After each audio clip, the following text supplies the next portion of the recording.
Let's do it. Why fight it? Why fight the system? I already chose my weapons. I need 2 13/16 and 1 5/8. Still got gas coming up. Whew. Just when you think there's no God, something like that happens. As RVers, what do we look? Do we have a target on our back or something? Do we all look like we're retarded or stupid or olive oil? She's my goyo. I'm using my left hand, my feminine side, so I don't have a lot of control. Good day, everyone. Got a little project today. I've been having a little trouble with the propane switching valve. I figured I'd get a new one. So I bought a new unit.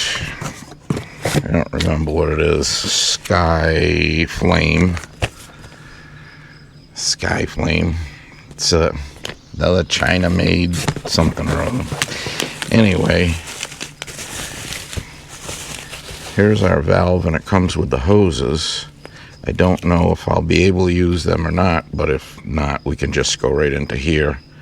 Replace the unit going up here. I think it's going to work. We're going to go over and take a look. See if it'll mount up. Meet you on the other side. Yeah. I usually take that one off. Will that let it bleed back? I think it will. Yeah.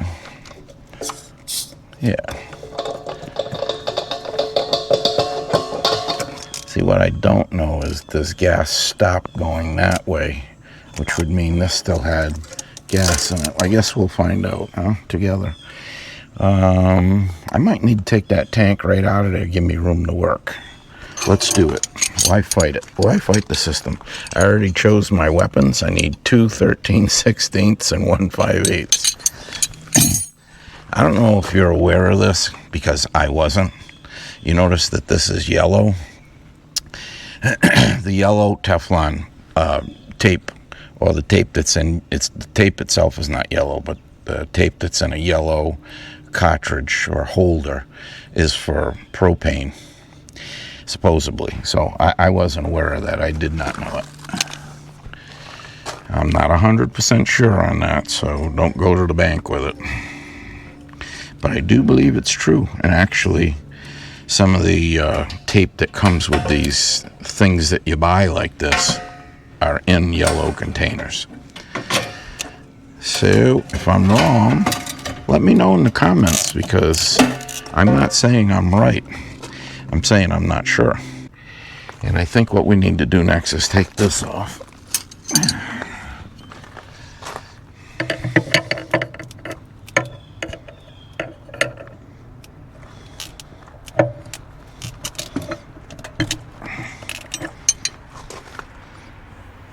See, I thought that was going to release some gas too. Yeah, it is a little bit.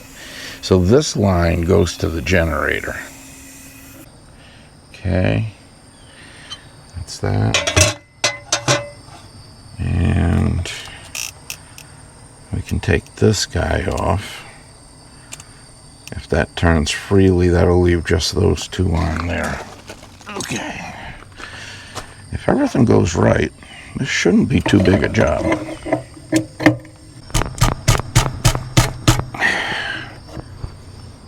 Still got gas coming up. Don't light a cigarette, whatever you do. Let's see. Bring that up.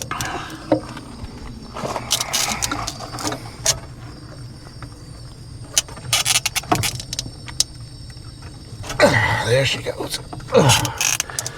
Boy, that guy's tight. I think our best bet now is to take off this valve. I've disconnected this hose and this hose. This one I need to turn the whole valve. So if we take this bracket down, we should be in good shape.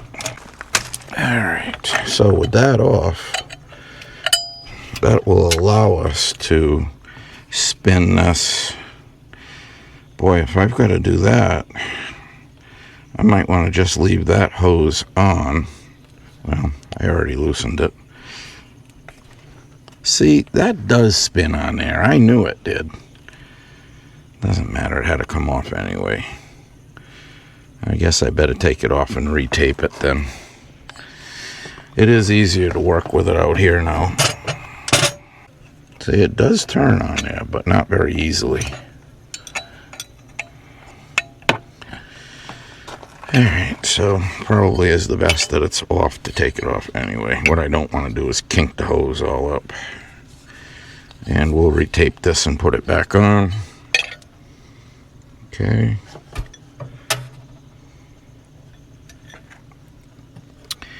So now we could go over to the table and take this off.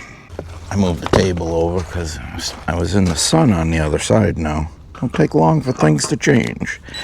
I gotta see if I'm gonna be able to reuse this bracket on the new one. Let's see if these holes line up. How lucky are we? Whew. Just when you think there's no God, something like that happens. So might as well put this right back on. If you're getting anything out of any of these videos, I would appreciate it if you go and subscribe.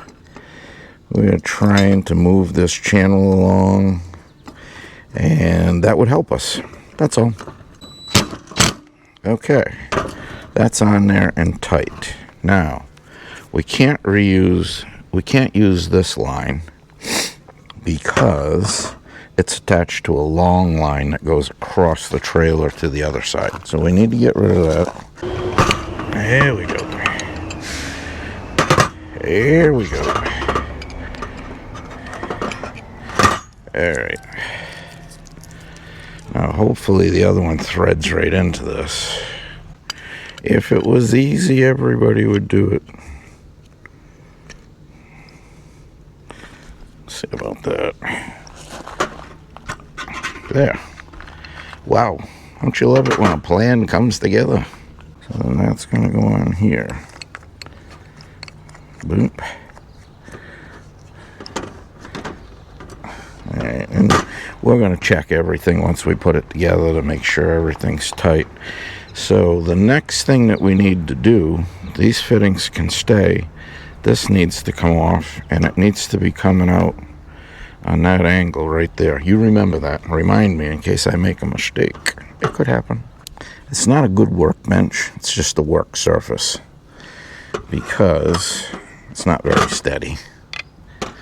But it's better than being on the ground. Here we go. Now we need to do some taping. If you've done this before, this is kind of boring.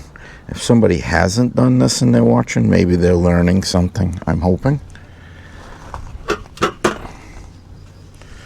As with everything, cleanliness is a big deal. I'm going to use this. Actually, doesn't that kind of look yellow to you? It does to me. Okay, we need to wrap this on, the Teflon tape. And when we go to thread this in, we're going to be threading that way. So you want this to get wrapped this way so that you end up with the end going in the same direction that you're turning the threads, and it won't grab it and pull it off. Does that make sense the way I said that? Probably not.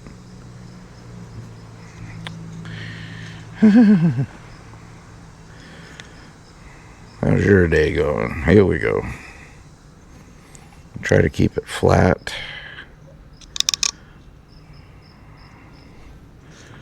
Alright, so we'll prove that right or wrong here in a second. Boom. And so, see, the tape is working with it instead of against it. Alright, and we want to end up right out in here somewhere. I'm thinking that's about where we want to be. Right about in there. But I'm going to go over and check it. Yes, sir, that'll do it. Okay. So, this hose we never loosened, but we also didn't check to see if it was tight. It's tight. Okay. That's tight. That's tight. I think our next step is to move everything back over there. And we will put this hose on, and this one will go on last. So let's go over and get set up. Now that that fitting is actually spinning, I can get it close and then tighten it up with the valve up on the wall. We need to put that hose on in the back and this one on over here, and then connect to the tank. Well, we could put this on first in case we have to move the tank, right? And then we're going to open up the tanks and we're going to spray everything and make sure that it's not leaking. Now, I don't know what you use. If you use soap and water, I ended up buying that leak detector from Camco. Here's the stuff that I'm telling you about. Gas leak detector from Camco. Do you need it? I don't know. I always used for years and years. I use soap and water, but yeah, okay. I turned on the other tank, and the thing that you got to remember to do with gas stops is you got to hit this about 3 times. 1, 2, 3. Yeah, and then you watch your gauge and you see that it did let gas through, because if you don't do that, it's not letting the gas through. All right, so we'll spray this thing up. So if we switch to this tank over here right now, that'll get all of this.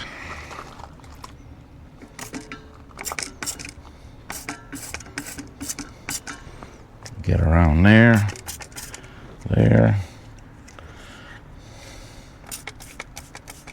there. And of course, all of these places that we've played with. Yeah, I got one other one to do, and it's way inside. I keep sticking my head in front of you. Okay. I'm not seeing any bubbles there. Now we'll switch to the other tank, which is already on. And I'm not checking anything over there. We didn't touch anything over there. I think we're in good shape. Well, that's going to do it for this part of the video. I don't know if I'm going to add something in or not. If I don't, thanks for watching. I'll catch you on the next one. I appreciate everybody that does watch. If you can go and subscribe, if you got anything out of it, give it ye old up yours. You know the whole thing. And if not, then I'll just be putting another video in here, because I got a lot of little repairs that I'm doing. So some of these things are very short, and I'll just stick them in. All right, we'll catch you on the next one. Perhaps you've heard me talk about the issue with our cord reel, electric cord reel. This is no different than Montana's have, because that's a Keystone product too, and a bunch of others.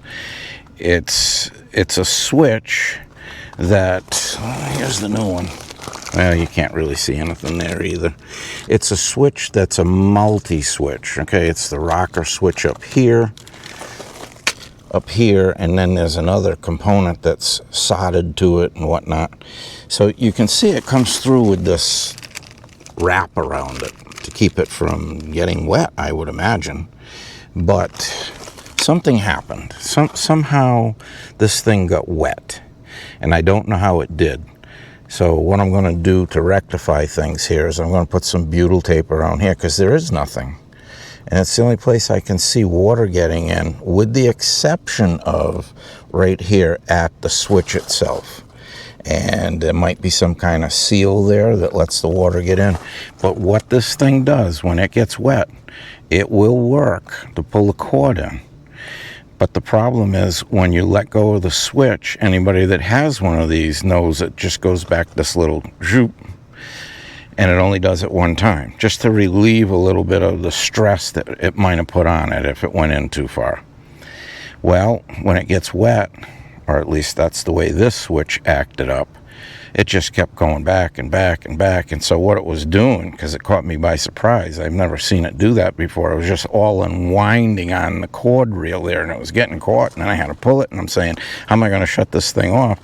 Finally, I got a screwdriver. I had Sue just keep pulling the cord, and I got a screwdriver, took that out, and snipped the wire. As soon as I did that, panic was over. So I went online and I tried to find one, and I didn't have any success finding one online. I could find the switch itself, which has a number on it, but that's for the switch and just a piece of this whole component. I couldn't find anywhere online the entire component. So I said, well, I'll call up Arlington Superstore over here in Warwick, Rhode Island. Called them up. They checked it out. They said, we need your VIN number. I gave them that. They said, okay, yeah, we can get that for you. Have it in 4 or 5 days, whatever it is. I said, that's fine. I'm not waiting for it. How much is it? He says it's $54 and maybe some pennies. I said, that's fine. I said to Sue, that's what I expected we were going to have to pay.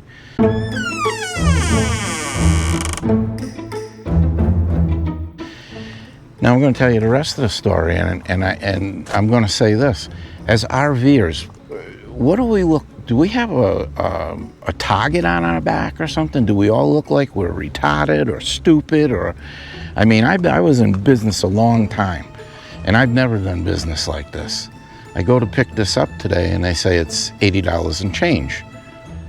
And I said, $80 and change? She said, yeah. She said, well, it's $54 and change for the switch and $21 and change for shipping. Nobody ever mentioned that. Nobody ever said to me, it's $54 for the pot, and then there'll be some shipping on it. Because then I would have said, oh, okay, what are we talking about for shipping? And they would have given me an idea. Nobody said that. And as a consumer, I don't think you're responsible to ask each and every one of these questions. I say that as a guy that worked in a pots department for 12 years for International Harvester. I never conducted myself like that. I never assumed that the customer should know or would know something. I told them. So I find this happening too much. It's a little unsettling the way we do business nowadays. I guess that's the end of my rant, but I think there's a bunch of you out there that are all looking at each other and going, yeah, I know what he's talking about. This isn't right. It isn't right. The other day I went to order up 4 replacement wheel seals for this because I'm going to pack the Barons.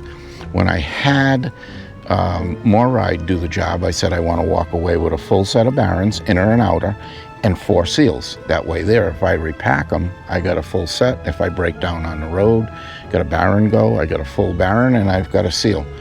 So I said I'm going to use the seals. I'll order some up. They're ridiculous in price. I paid $7.99 from Moride. Granted, it was a year ago. So I found a place that had a decent price. So I said, okay, I'll check out. When I got there, the shipping was $31.96. It was more than the pots were going to be. But at least I knew, and I said, oh, get out of here. I'm not paying that. I ended up paying almost a little over $14 a seal. Anyway, such is life.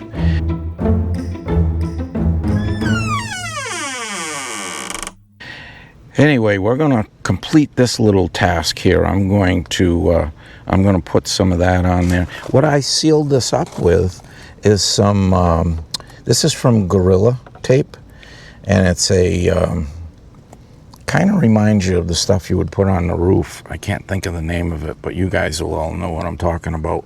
It's like a permanent seal almost. And this is from Gorilla, and it happens to be black. I used it underneath, if you saw the video, when I put the underbelly back up and I was fixing all the cuts in it. I used that. All right, so let's get this guy back together. Okay, I put the butyl tape on the back, and I started my screws. Is it beautiful? Well, no, but you're not going to see any of it, because then I trimmed off any excess around the outside. Looks like there's a little bit right there. I can trim that off. Let's do that.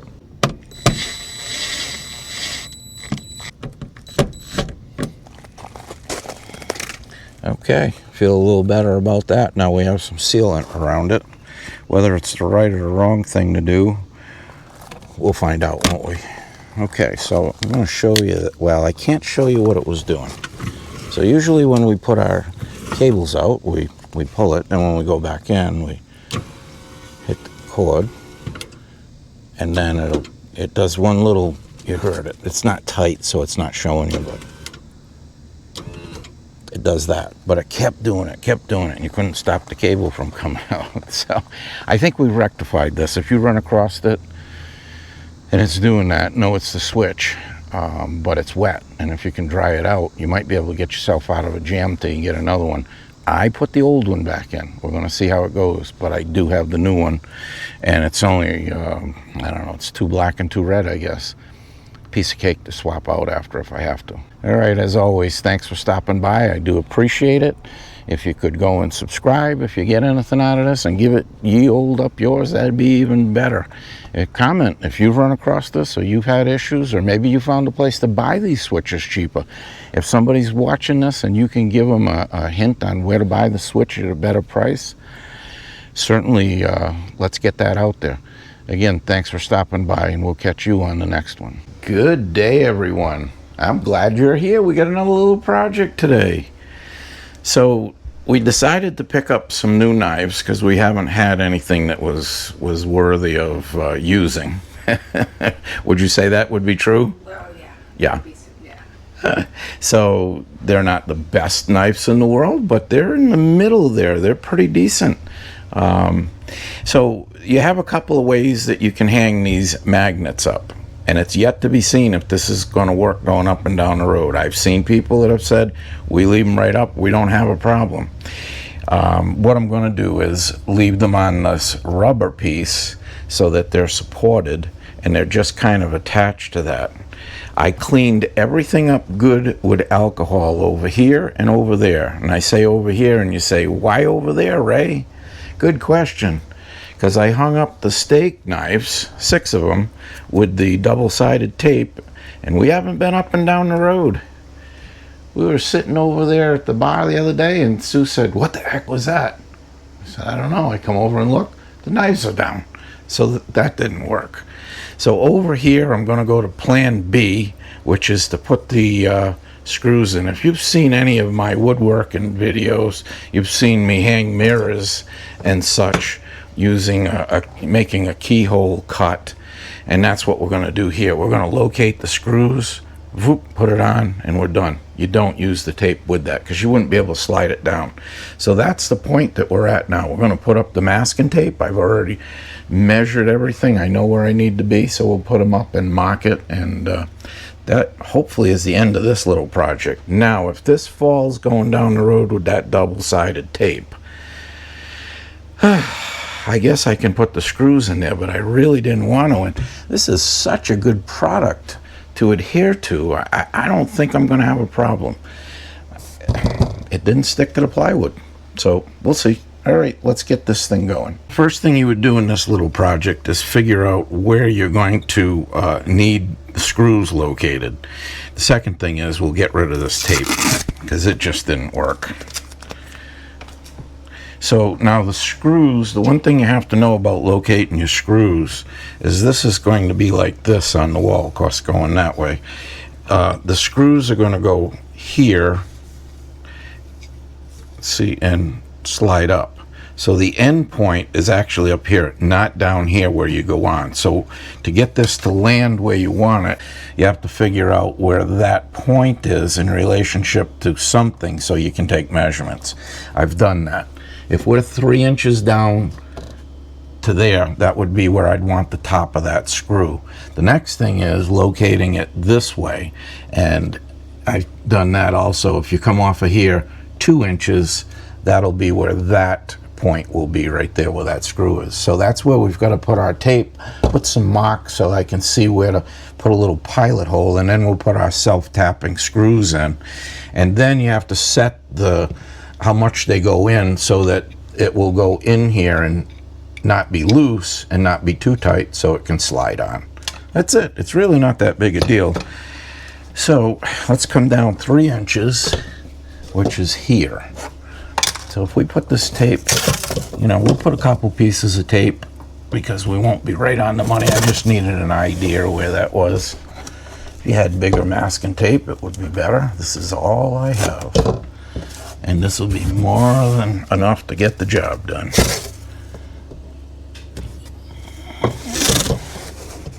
All right, so before we go too far, let's see where that falls. And 3 inches is up in here.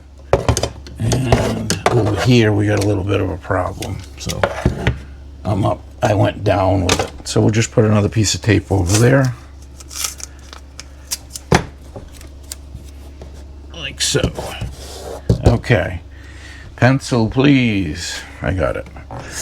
All right. Now, 3 inches is right here. 3 inches is right here. And then what you need to do now is the 2 inches back this way. Okay, so I got my 2 inch mark off of there.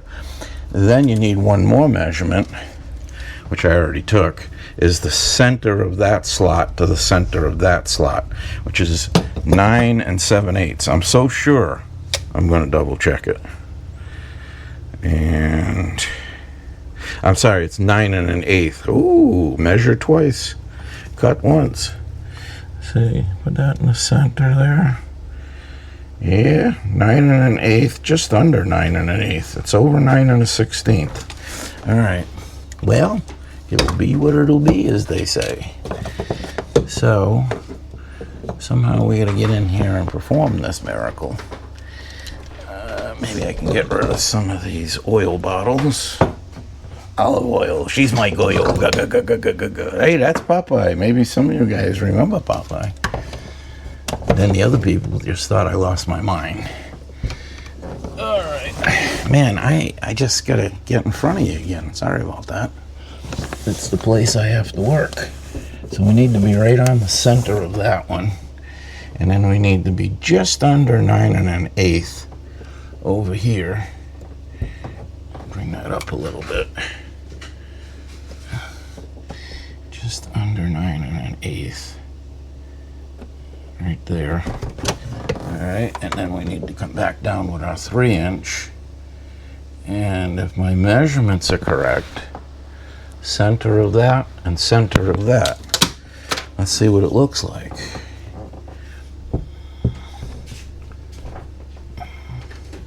Hard to tell. Hard to tell doing that.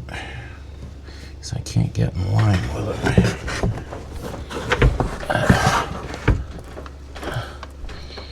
Shoosh.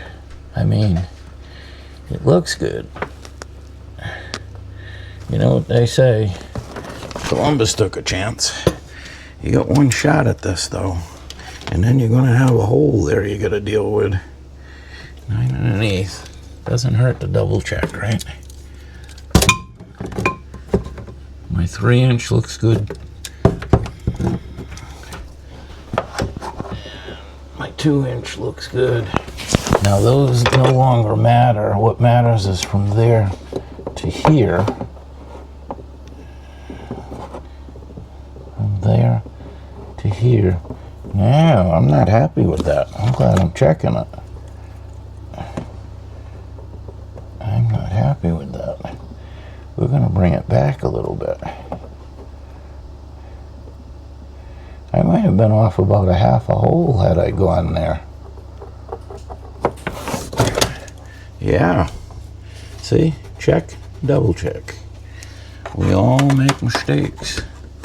I've had my share. Ooh. I thought my wife would have chimed in. Yes, he has. Okay. Now we'll drill in the center of that. I guess I could get you over here where you could possibly see something. So we're going to drill in the center of that. I'm using my left hand, my feminine side, so I don't have a lot of control. Boom. And this is about 1/8 of an inch thick. So it's an RV, man. Okay. There's your holes. Get you set back up again here. We'll get this stuff out of here. This project's going to be that quick if I did it right. I don't know how long those screws are going to stay in there. It's an RV, man. It's an RV. So the thing that'll happen here is you put these screws in, and you might have to do this 2 or 3 times to get it in just right, to the right depth, so that it fits on this piece. You might have to back them off a little bit. So I'll show you what we're doing here. So we're bringing this in, and we're guessing at how thick that is. And I think I went in too far with the one on the right. Over here, we'll probably back that off a little bit. And then we'll get this in.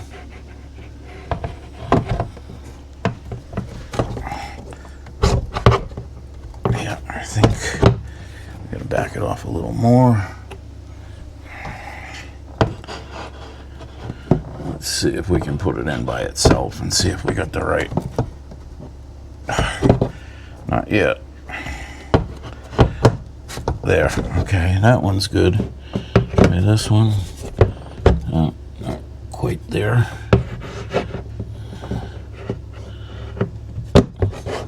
There. Okay.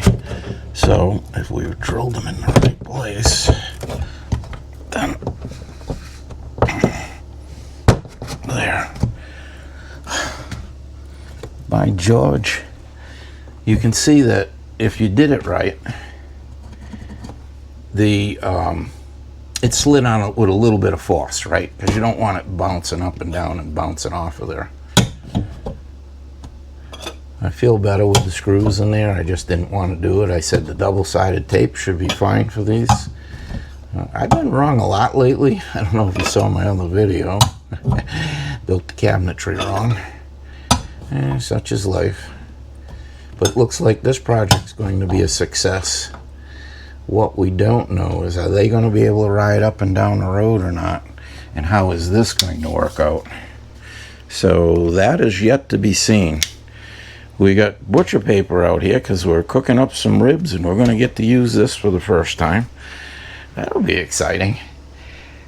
If you have done any projects like this in your RV and you've put knives on a magnetic block and it's worked or hasn't worked, why don't you leave a comment below and let me know. We're not ready to go on the road just yet, but we will be shortly. And I kind of like to make sure that this is going to work. If we have to take the knives off, we have to take them off. But yeah, thanks for watching.